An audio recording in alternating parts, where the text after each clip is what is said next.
Hello, good afternoon, and welcome to the afternoon edition. My name is Isa Nu. Today, we shall be focusing on the student loan scheme. We have so many news. We have so many applaud by students to the federal government with respect to the issue of the NEL fund. So many Nigerian students have started receiving 20,000 naira as a kind of stipend for them to be able to carry on with their academic activities after payment of their school fees. So, amid the rising numbers of students seeking higher education admissions within the surging economic crisis, many Nigerians applauded the federal government's introduction of the student loan scheme meant to give indigent Nigerians access to tertiary education. Stakeholders will believe that massive access to tertiary education is necessary to transform Nigeria from a commodities-based to a predominantly knowledge-based economy. So in relation to access, the Nigerian Education Loan Fund has commenced the disbursement of 20,000 naira for the month of July to 20,371 students in 6 institutions. This comes after President Bola Tinubu on Sunday committed a fund of 50 billion naira to the student loan program. A statement released by the fund listed the institutions to include Bayero University Kano, Federal University Dusama, and University of Ilorin, and University of Benin, and University of Ibadan, and also the University of Maiduguri. Signed by its Director of Finance, Ibom Uche, the fund stated that it was working towards the commencement of the payment process for students from approximately 55 additional tertiary institutions. And the student loan scheme is Tinubu's flagship project in the education sector, barely a month after his inauguration as president. So the president had signed the Access to Higher Education Act, which creates a legal framework for granting loans to indigent or low income earners to facilitate the payment of their fees in Nigerian tertiary institutions. NEL Fund is saddled with the responsibility of handling the loan request, grant disbursement, and recovery. And the fund, according to the Act, is to be funded from multiple streams and would engage in other productive activities. But then there are so many issues regarding to this fund, and because even as at when the bill was passed, Nigerians raised so much issues regarding the discrimination within it, and later on it was also fixed by the president, and it will be all inclusive. In short, even state universities will also be part of those who are going to also benefit from this particular loan. So there are several issues that one needs to untie with this, with respect to this particular payment system. And just like I listed, we have our 6 universities that are the first to benefit from this particular payment. And that's the more reason why we are here today, to tell us to get more information regarding the issue of the NEL fund and how the disbursement process is. Will that be a major issue for students after they've graduated? So these are some of the issues why we'll be discussing today on this program with the technical assistant to the senior special assistant to the president on student engagement, Ambassador Timothy Nwachukwu, a barrister. So it means we have somebody that is learned enough to tell us more about the implication of collecting this particular loan. So we go on a short break, but before the short break, just to inform that the program will also discuss the issue of the protest that is still ongoing in some place. And just yesterday, about 3 states declared curfew. So we'll go on this break, and when we return, we start up with the conversation. The challenge of Nigeria as a free state in 20th century Africa is the need to revive the stature of man in Africa and restore the dignity of man in the world. Nigerians believe passionately in the fundamental human rights. We regard all races of the human family as equal. Under no circumstance shall we accept the idea that the black race is inferior to any other race. I appeal to all our leaders, far and near, to forget the wounds which were inflicted in cause of our internecine altercations. The love of our country should outweigh the love of our petty selves. The enjoyment of individual freedom under the law should mean more to us than our self-centered party programs and manifestos. Common dangers and common enemies alert us on the need for common security. Come and join Abubakar with me, Sardauna, Awolowo, Akitola, Ofarebe, Okpara, Ikoku, Aminu Kano, Ibrahim Imam, and Taka. Let us bind the nation's wound and let us heal the breaches of the past so that in forging our nation, there shall emerge on this continent a hate-free, fear-free, and greed-free people who shall be in the vanguard of a world task force whose assignment is not only to revive the stature of man in Africa, but to restore the dignity of man in the world.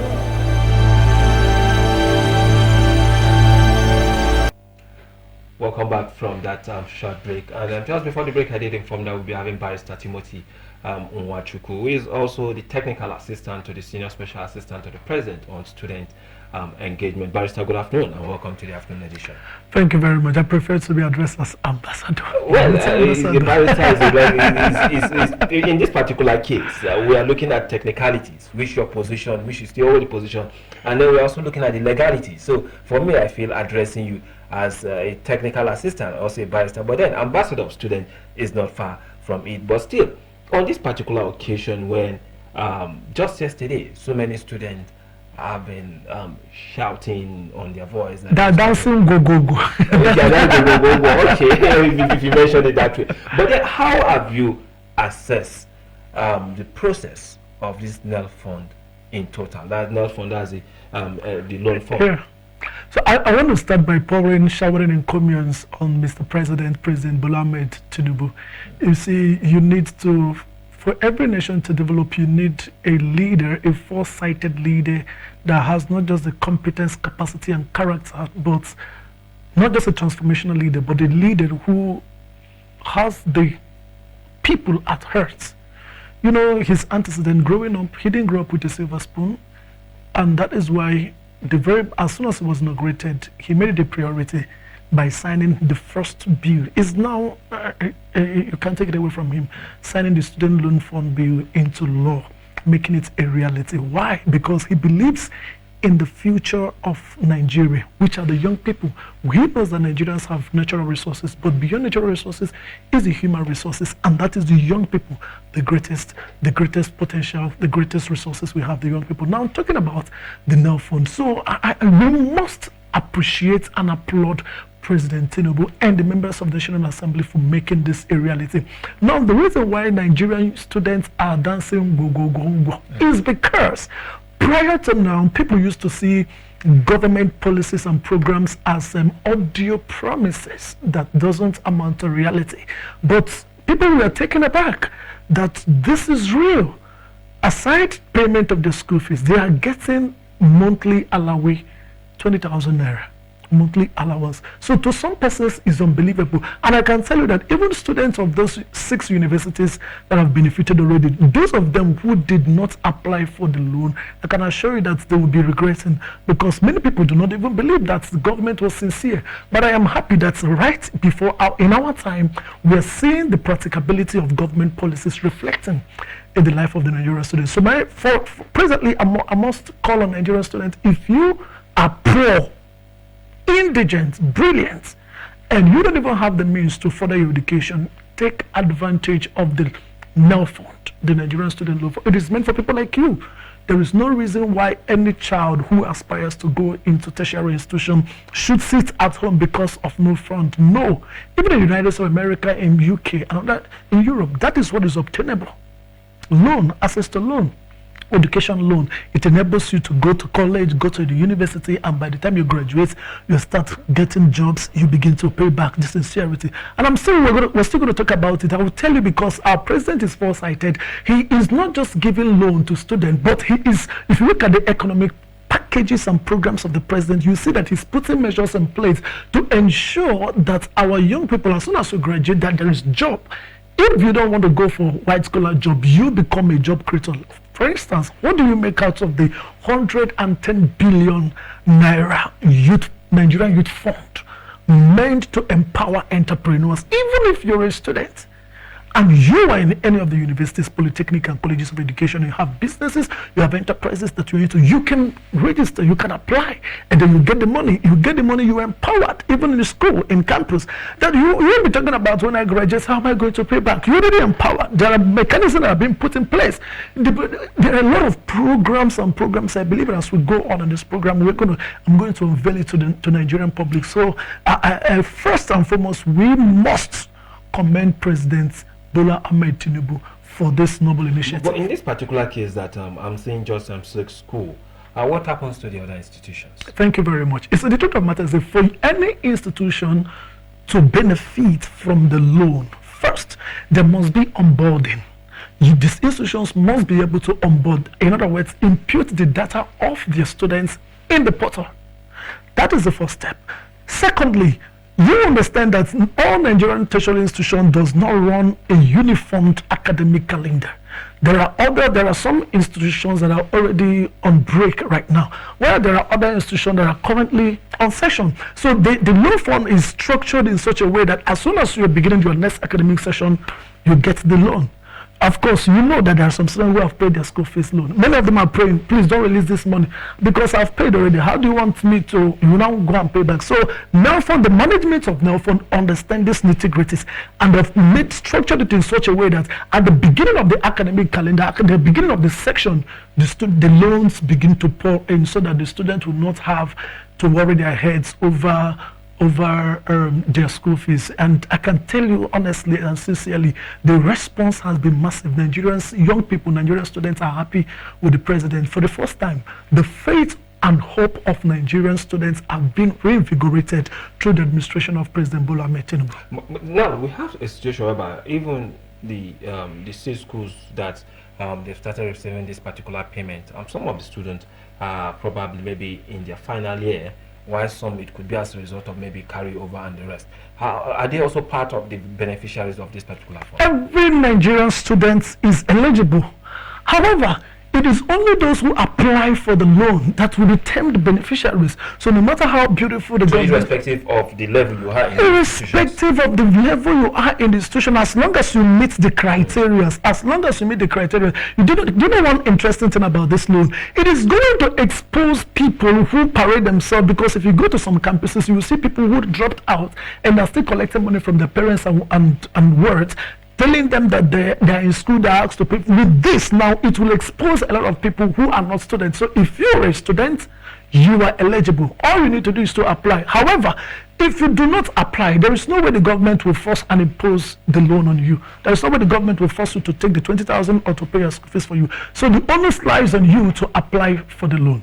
So in this particular aspect, now that we're having just 6 universities, what happens to the technicals university and technicals and then the College of Education, the polytechnics and the colleges of education? What happened to them? I said earlier that the disbursement is structured in such a way that at the beginning of the academic section of the school. So this 6 is just to test run it and let people know that this is real. In the coming week, next week and upcoming weeks, you'll be going to see massive alerts across all board. And I want to address this.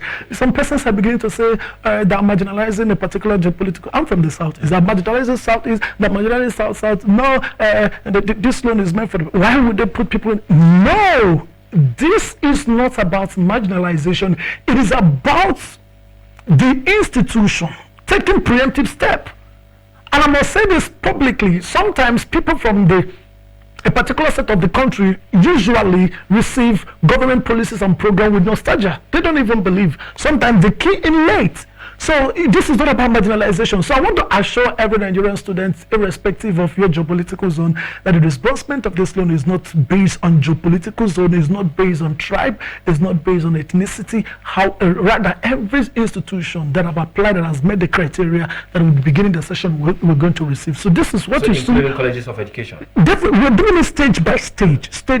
Of course, the loan is meant for university, polytechnic, colleges of education, so nobody is exempted as long as they meet the criteria. So if there is a college of education that has not met the criteria or that are still computing, trying to onboard the details, the data of the student, you can say they're going to benefit. Only those who have fulfilled that met the simple, straightforward criteria, they are the ones that will be eligible to benefit. So I want to assure Nigerian students that the president has appointed the management board. They are men of capacity. They are men of integrity. And the fund is structured, the process is structured in a way that you don't need to know a senator. You don't need to know a House of Rep member. You don't need to know your governor. You don't need to know your local government chairman. All you need to know is just to apply, follow the process, do it online. It doesn't have to favor anyone. But we see in this particular instance whereby some students are also exempted, even despite the fact that this money was being paid to these schools. We've seen situation whereby some set of students actually didn't benefit from this payment or disbursement. The truth of the matter is that you must request. You must request. There is no two ways about it. If you have not received, for example, our office of the USSA to the president on student engagement, we have a platform where all Nigerian student leaders in all the tertiary institutions are represented. We interact with them on a very daily basis, where their issues, every issues that they experience in the course of this registration, in the course of application, where they bring it to us, and of course we work hand in hand with the management of NELFON to resolve those crises. So this you are mentioning now, so far it has been so far so good. The people, those who applied, who requested for the loan, who requested for the allowance, they are the ones who are receiving. So anyone who hasn't received or possibly could maybe, of course, sometimes when people are imputing their data, they may make mistake in their accounts, in their bank accounts and other things. So I think we have at this point to exonerate the management board of NELFOND and look at do an introspection on the student themselves who made the application. Okay, in this particular aspect, now that you've stated that the colleges of education will be part of it, the polytechnics will be part of it, situations whereby university students who are actually not undergraduates, and the situation in the country now, the reason why some graduates go back to further their studies, that's the masters and then the postgraduate level of the PhD, for them to be able to go back, it's not because sometimes they want to further their education, it's because they don't have anything to do. And you will now see resident of them in their master's program, in their PhD program. Why are they excluded? Really?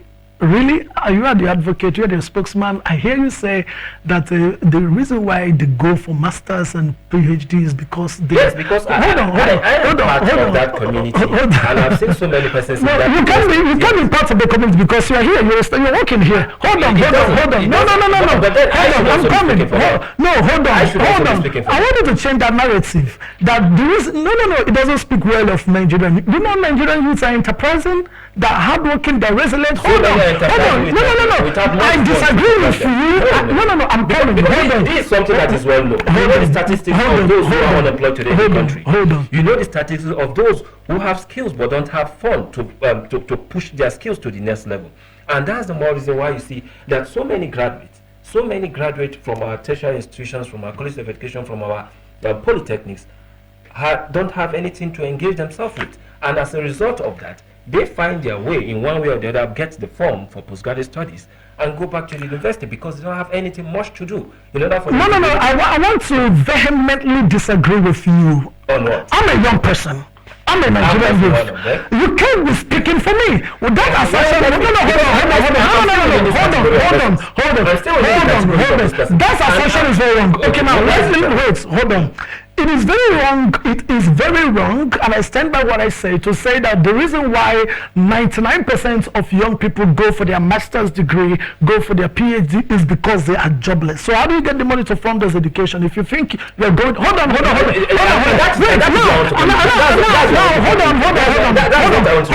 on the part of let me add to that. Because now, in situation whereby you are a graduate, you finish your service and rest, you don't have anything to do. Hold on. You finish your service, you don't have anything to do. We have several agencies of the government that has been existing. Listen to me. No matter how beautiful government policies and programs and projects is, if you do not avail yourself of it, there is no way you benefit. I want to be more specific. I want to be more specific. For example, National Directorate for Employment. And how many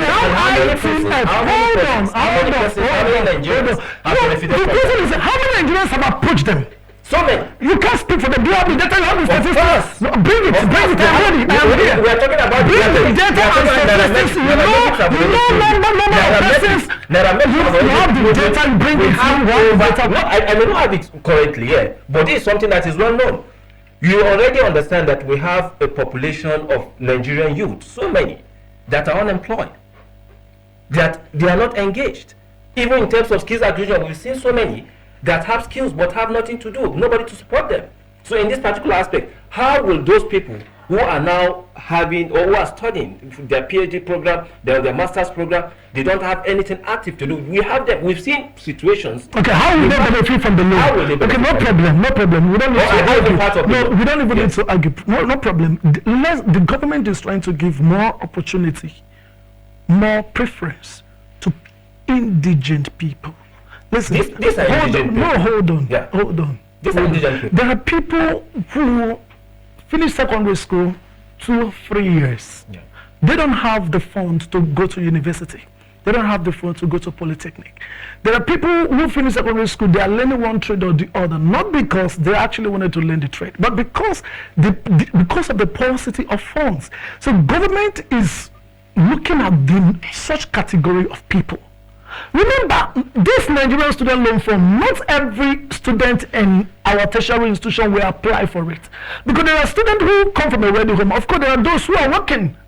There are those who are well-to-do. They won't want to apply for the loan. They don't need the money. Just like if you go to campuses, there are students who live in campus and there are those who live off campus. And you know that those who live in campus, that the fees for campus students is even... for hostel is even more cheaper than what is obtainable off campus. So what I'm trying, no, it's not about the facilities. No, it's not just wait. It's not just the facility. Hold on.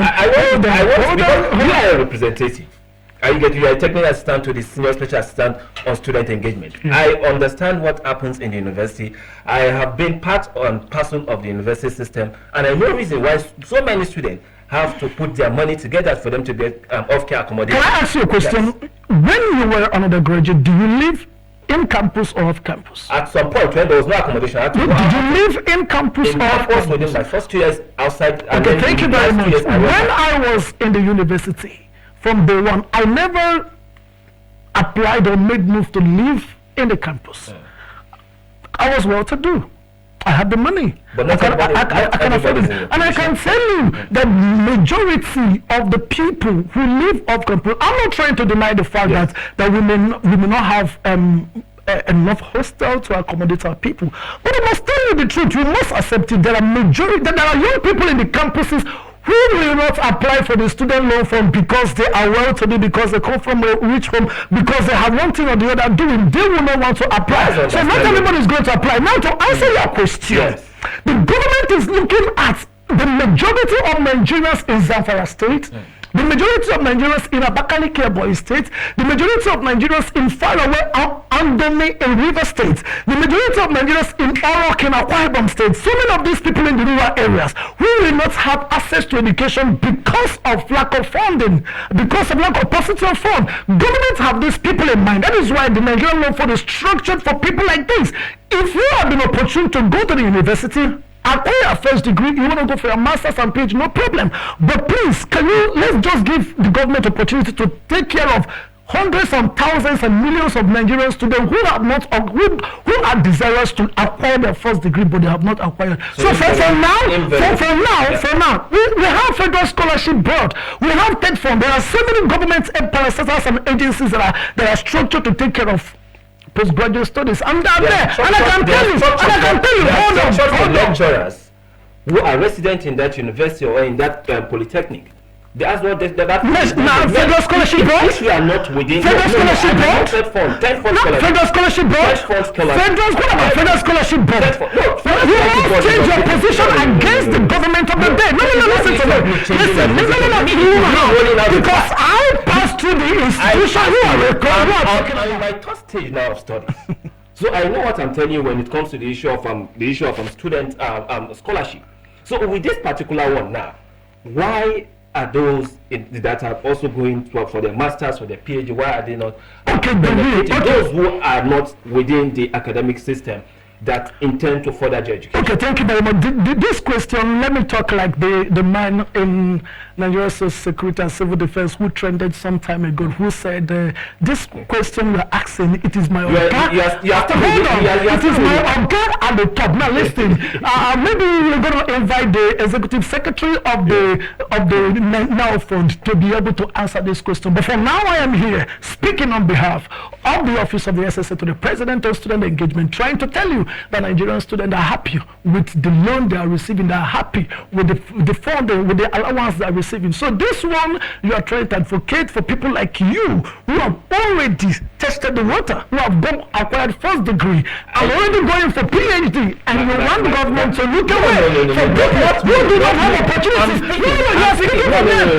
No. I'm speaking on behalf of so many Nigerian students who are furthering their education for their masters. To all those Nigerian students we are speaking for, and the message I have for you is please approach the Nigerian Federal Scholarship Board at the federal level and at the various state level. Remember that our subsidy was removed, that the federal government has been earmarking, pushing, releasing, disbursing billions of naira to various state governments. So everybody come from a state, they should equally go to their state scholarship board. They have Federal House of Representative members. Many of them are offering scholarship, both international and nationally. For example, the governor of Ebonyi State, let me be more practical. Maybe that's a state. Hold on. I'm giving you an example. The House of Representatives is a challenge. It's a challenge to every governor. You don't expect the federal government, the president, to do everything for you. Now you have more money.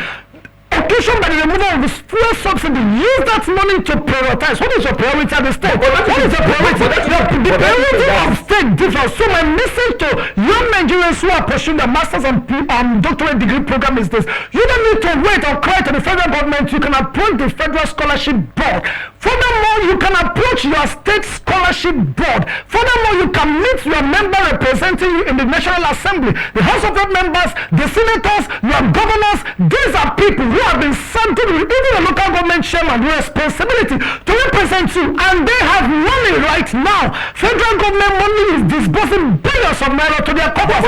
They should be able to use that money to privatize the welfare of the people. I would like to come in here. In this particular case, thank you. You've mentioned the state governors, you've mentioned the House of Rep, the senators, and the rest of it. You know the essence of the lawmakers in Nigeria. What their function, their basic function is not part of it. They can give support, but that's not part of their primary responsibility. But now let me still come on this same particular issue. Looking at the state of things now in the country, and you know how tight things are.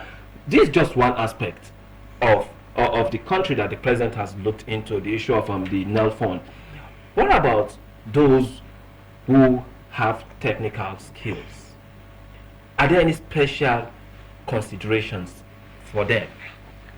Because this is one aspect. You, as serving with it as a technical assistant, there is. Let me just answer a question. To the essence, to the president. Let me answer a question. There is. It's about information.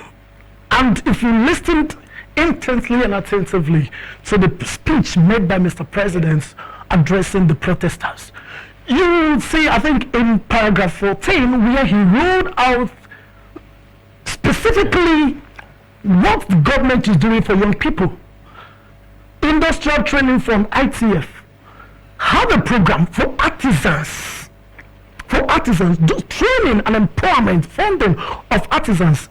The Federal Ministry of Youth have a program, Nigerian Youth Academy, have a Nigerian Youth Investment Fund. Several programs are already ongoing. Now, what the young people need to do is to take advantage of them. So it would be very wrong to say that this is just the only aspect. No, there are several aspects. In the agricultural sector, you don't know what the Mr. President is doing. Subsidizing fertilizer to farmers. But don't you think, if you say that we don't know what Mr. President is doing, don't you think it is also an onus that lies on them to actually tell people what they are doing? It's our responsibility. Exactly what the government has been doing, utilizing the mainstream, the broadcast media, the social media, even going on town hall meetings. Even the Ministry of Information have gone ahead to hold a town hall meeting where ministers were brought to tell Nigerians what they're doing. It was broadcasted live. So let me tell you the truth, I'm not telling you the truth.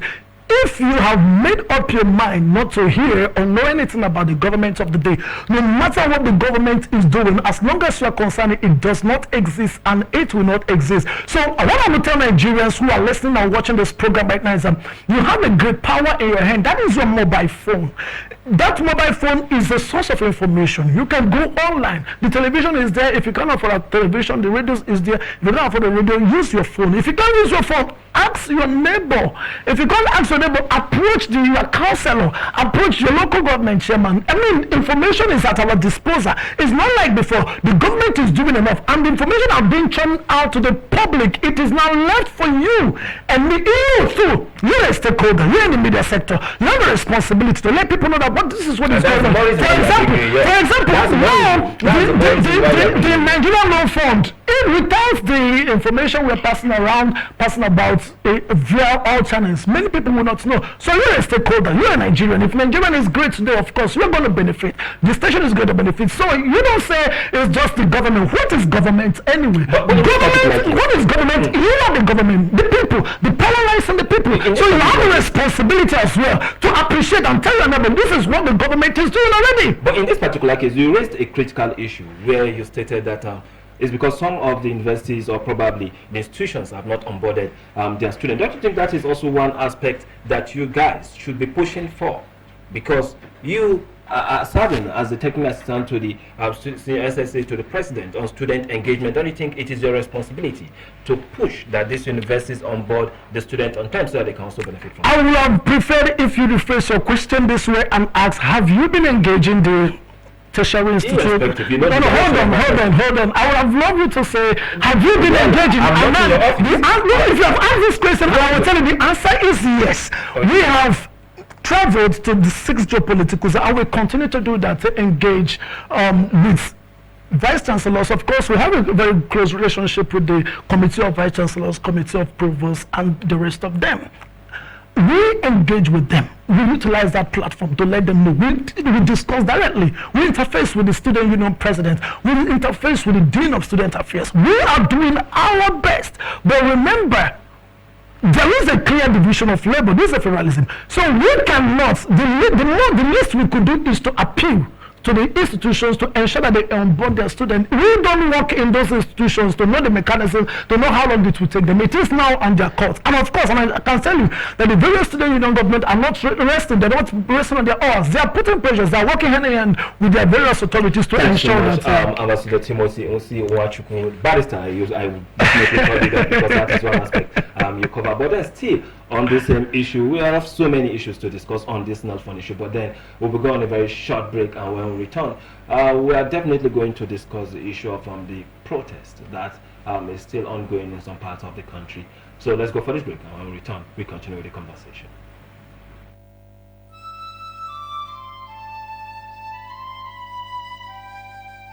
We are a nation blessed with people of diverse cultures, religions, languages, and opinions. It is ironic that we are now being ripped apart by our greatest strength, our diversity.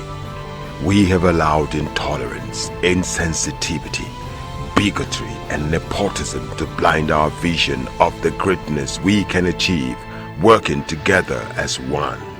We may not have the same culture, nor religion, nor language, but we all belong to the same nation by the divine will of God. We did not choose to be Nigerians. Nigeria chose us.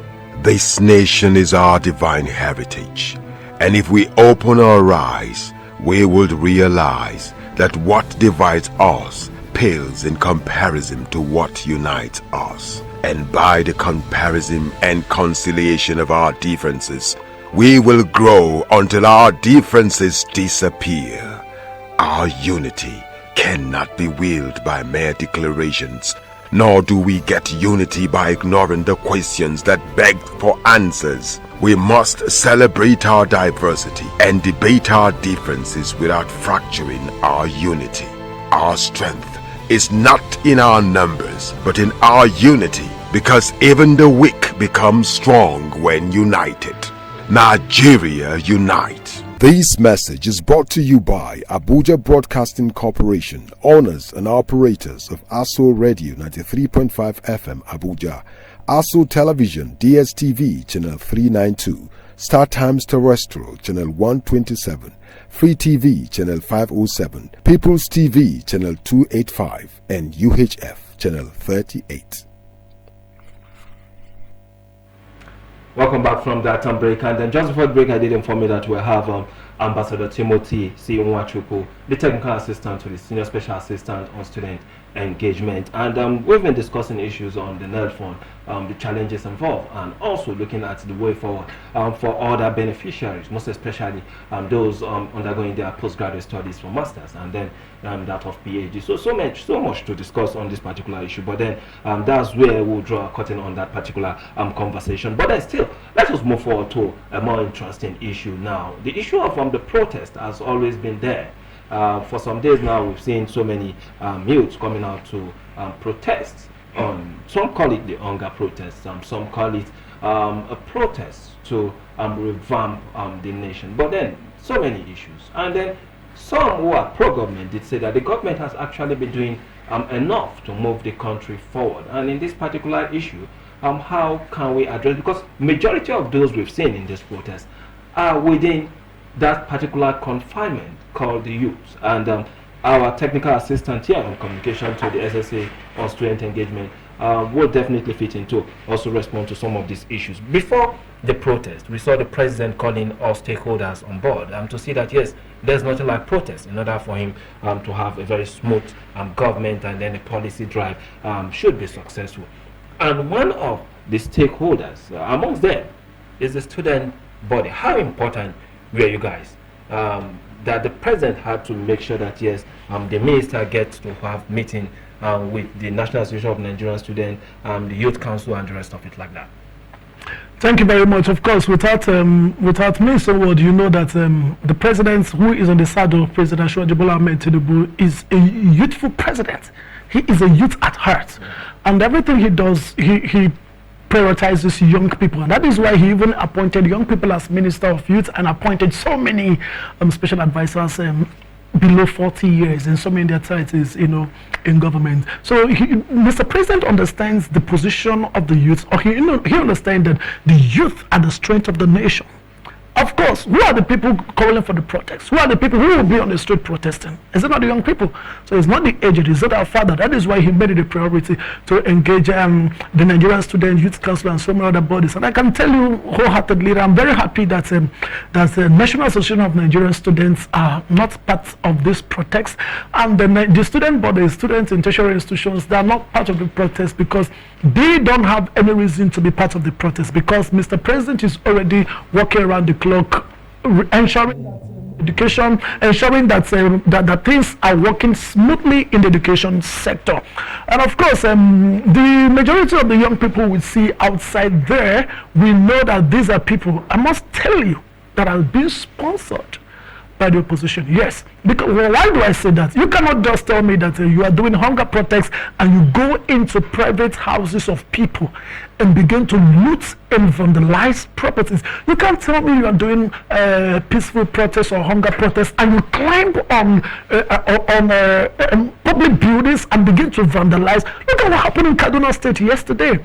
What kind of protest is that you have to go and ambush the security agencies who are there to ensure that the protest is peaceful and begin to seize their armored personnel career? Is that not an invitation to coerce? And if the police should be able to respond with brutal force, the same Nigerians will begin to cry out. What do you define the people who are carrying flag of Russia, of other country, in Nigeria, and you call that protest? Simple. These things has been sponsored, and you know that in FCT here, a serving senator was providing palliative structures, a motivation for protesters, and these are the same people who go about destroying public utilities, public infrastructures, and tomorrow they will come back and begin to blame the government. So, but do you think the protest should continue or should stop? Of course, the protests have no reason to continue. The people who are out there still in the guise of protesting are hoodlums, urchins. There is no better word to describe it. How do I know? Look at the genuine people who came out to address their grievances. They met in Lagos, they met in some places in Abuja, and they met in some states. After the presidential broadcast, what did they do?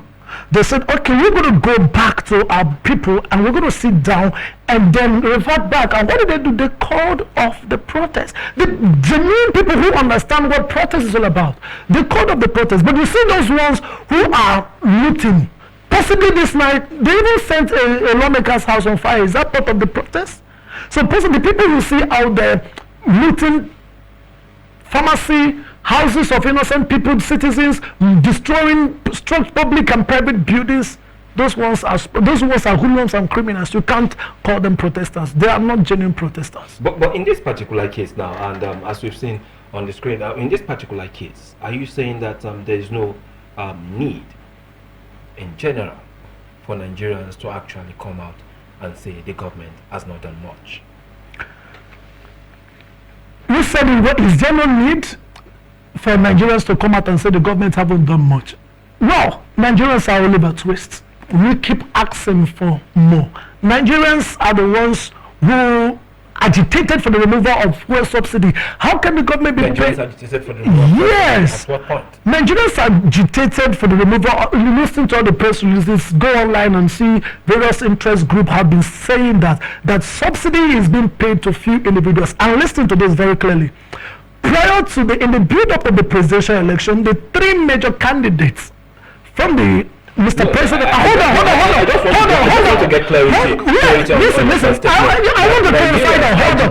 Nigerians of fuel subsidy. Atiku Abubakar is a Nigerian. He speaks for a political party, the PDP. He has large followers. He made a statement that if elected as president, he will remove subsidy. Mr. Gregory Peter B, the presidential candidate of Labour Party, is a Nigerian. He has a lot of people who believe in him. He was asked the question, what are you going to do about subsidy when you become a president? Hold on. No. They're not just. And I'm telling you, in different forums. We have over 15 political parties who contested for that same position. So if you say Nigerians agitated, don't you think you're indicting the whole population of the country? Majority of Nigerians. And when you say majority, you just listed only 2 or 3. No, I'm just giving key figures. I just listed key figures, and I'm telling you, use your phone, go online. Several press conferences, several public discourse. The issue of subsidy has been. Even the former Kano State, former CBN governor, the Emir of Kano. He is among Nigerians. Listen, Nigerians wholeheartedly believe that subsidy is a scam and must end. That if Nigeria must make progress, that subsidy must be removed. And that is exactly what the president did, based on popular demand. Are you not saying that the president, or let me not say the president this time around, are you saying that Nigeria agitated for hunger? I am a Are you saying that because now Nigerians are protesting, so many are protesting that there's hunger in the land, and many of them have attached it to the issue of subsidy removal. So if we say Nigeria agitated for the removal of subsidy, invariably say Nigeria agitated are calling for hunger. Well, the question is, what's brought about the hunger? Really? Is it just the removal of subsidy? No. Listen. The problem of Nigeria is not a 24 hours problem. Listen to me. What brought about the hunger is because of the insecurity that Nigeria have witnessed over the years, that whereby farmers could no longer go to their farm to be able to farm and bring food to the public. So it is not about the removal of the fuel subsidy. So what the president have done, I don't know how much time we have, but unfortunately we're out of time, and thank you for okay, I want to just a minute. Now I want to tell Nigerians this.